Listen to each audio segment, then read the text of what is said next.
Let's begin here with Asher. He is along the Gulf Coast tonight where Asher boaters are making their storm preps at this hour still.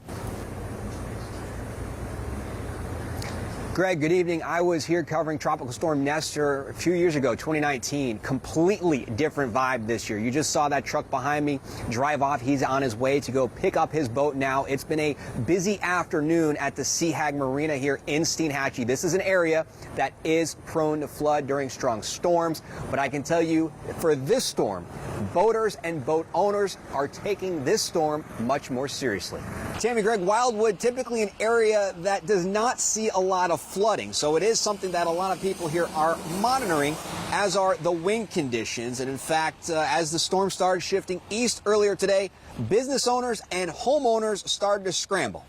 In Wildwood, several live oaks and water oaks, and also, Greg, Tammy, there's a saying in golf, I'd rather be lucky than good. 2 weeks ago, okay, the business owner, Patty, got her oaks trimmed. Obviously, she didn't know that Hurricane Ian possibly could have impact here at her local business in Wildwood, but there was some preparations, fortunately for her, that she was able to get done a couple weeks in advance. Reporting live in Wildwood, Sumter County, Asher Wildman for Spectrum News. Eric, good afternoon. Kind of want to set the scene since we're going to be here all afternoon here in Lakeland. Okay, now behind me, there is a fountain, right? You can see the water going up, but I don't want that to be the indicator for folks at home to see what kind of wind we're seeing. More use the tree line that's located behind me. Also, this area, I'm told, most likely to flood in Lakeland. Again, as a reference and starting point, I want you to look to see where I am here. I'm going to walk up about 4 stairs. Flooding nowhere near a concern right now. But the reason why this area is so good to kind of understand and take a look at what we could be seeing later today in Lakeland is I'm going to explain it to you now here in downtown Lakeland. Again, you can see the tree lines, slight breeze. We do have a mistful rain right now. We have not seen any real significant downpours. Okay, so here we are down at Lake Mirren, downtown Lakeland. Most of Lakeland is essentially closed, but you can see we're at a low spot. What does water like to do? It likes to find the low spot. This is important to know too. Right here on their storm drain, no dumping, drains right to the lake. Now we have about 3 feet until this drain overflows, but then we go to a little higher ground. You can see right here across the street, this is another drain that's going to go right to the lake. So this is an area that we're going to monitor all day to see when that water level starts to rise, to see what kind of flooding we have here in Lakeland. All afternoon, we have been waiting to see if flooding was going to occur in Lakeland. However, you can see the winds really now picking up and sustaining right now in Lakeland. Throughout the day, we have seen some big wind gusts, but now we are seeing just continuous wind from Hurricane Ian. The rain has slowed down just a little bit. It's now more the wind as we are continuing to monitor potential flooding here in downtown Lakeland. Now, I want to bring your attention to the trees to show you what kind of wind we're dealing with. Of course, you can always look at the palms to know how strong wind is. If you see the palm fronds down on the ground, but also this tree behind me, you can see really getting some whippy action to it. As far as the power and lights go, you can see we still have lights and power here in downtown Lakeland. They have been flickering on and off here and there. However, we do have confirmed reports of people with power outages here in Lakeland and across parts of Polk County. As far as the wind goes, the fastest recorded wind gust we have here is 63 miles an hour so far. In the last hour or 2 hours, it certainly has been sustaining winds. All afternoon, it was just some wind gusts here and there, but now we are having constant, hard, steady rain. You see the wind behind me. In fact, let's just show you the tree line, a good indicator of how much wind we are seeing here in downtown Lakeland. As far as the flooding goes, that was something we were going to monitor here in downtown Lakeland as we were in a very low part down by Lake Mirror. However, flooding so far not happening. What we are seeing is puddling in oversaturated areas. Driving through residential areas, you see some puddling in those residential areas, but as far as severe flooding goes, we're not seeing that yet. The only severe things we are seeing, as you saw behind me as I referenced, that was a tree that was uprooted. We are seeing some street signs fly off their steel bars where they're supposed to be. We are seeing the lights start to flicker here and there in downtown Lakeland, but the flooding not happening yet. So a lot happening now as the winds are picking up from Hurricane Ian and the rain continues just to pour down. Allison, Eric, good morning. I want to just take a moment to kind of explain kind of the causes and effects here. You heard Governor DeSantis say that this is a potentially 500-year event. Well, a lot of the retention ponds in Central Florida are designed and made for either the 25-year event or the 100-year event.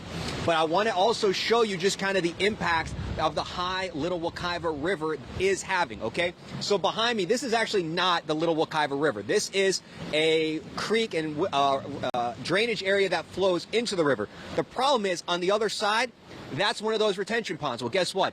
It's flooded. It's coming into here. Over my other shoulder, this is all swampland here in Seminole County. Guess what?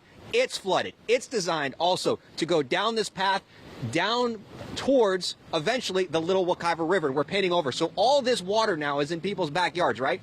And kind of just think of it, and I hate to use this analogy, I'm not trying to be funny, but just think of it like you're at the deli counter taking a number.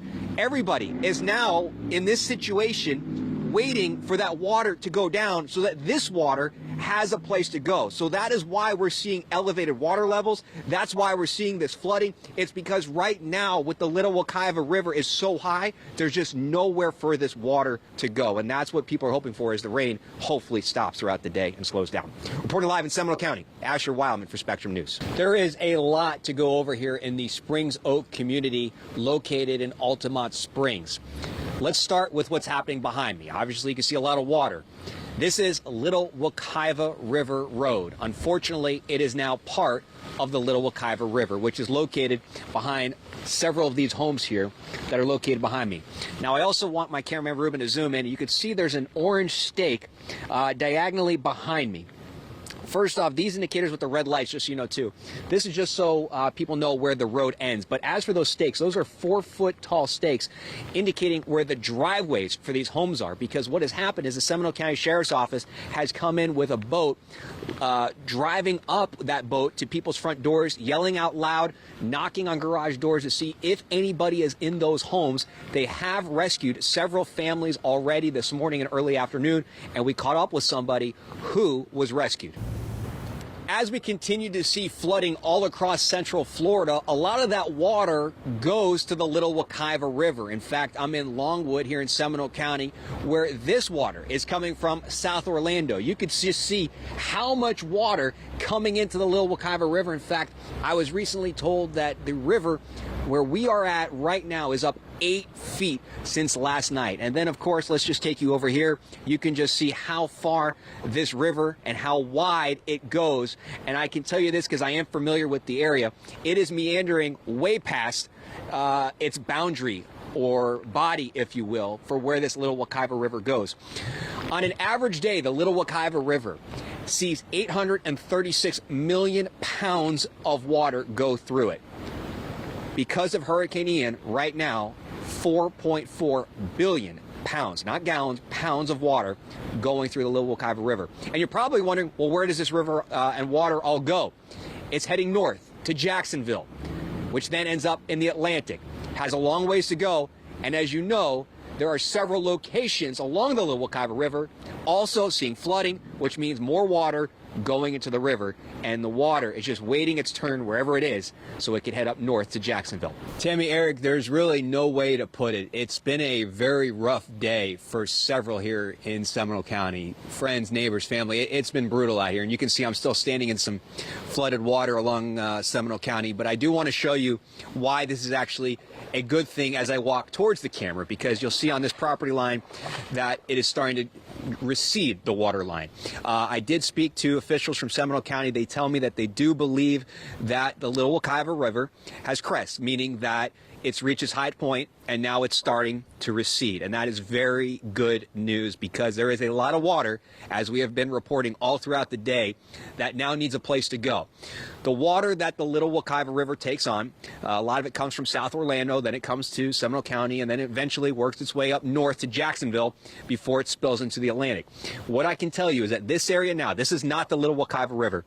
What this area is, though, is a water area that feeds into the Little Wekiva River. And the most important part is two things. One, the water is now moving, and two, the water is now receding. So that means parts of Seminole County will start to see some relief from those flood levels start to come down as the Little Wekiva River also starts to continue and flow. So this is very good news and information for a lot of folks here in Seminole County to now pass along. Seminole County is not sure where it happened and when it happened, the crest, but they do believe it did in fact happen. And as you can see, water levels are starting to go down.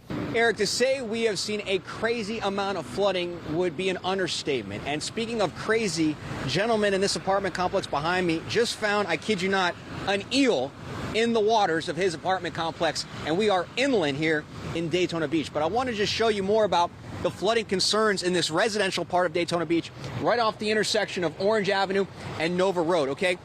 Look at my boots. You see the water and the ripple here? This road a couple hours ago, all 3 lanes were drivable. Now you see cars pouring more water into this apartment complex, which is already flooded. Also, Eric, earlier today when we saw people leaving their apartment complexes, they were carrying machetes. I asked them, why are you carrying machetes? They said they were watching the news and they heard about alligators and snakes in the water and they want to be protected. And as you just saw, we now have eels in the water. Reporting live in Daytona Beach, Asher Wildman for Spectrum News.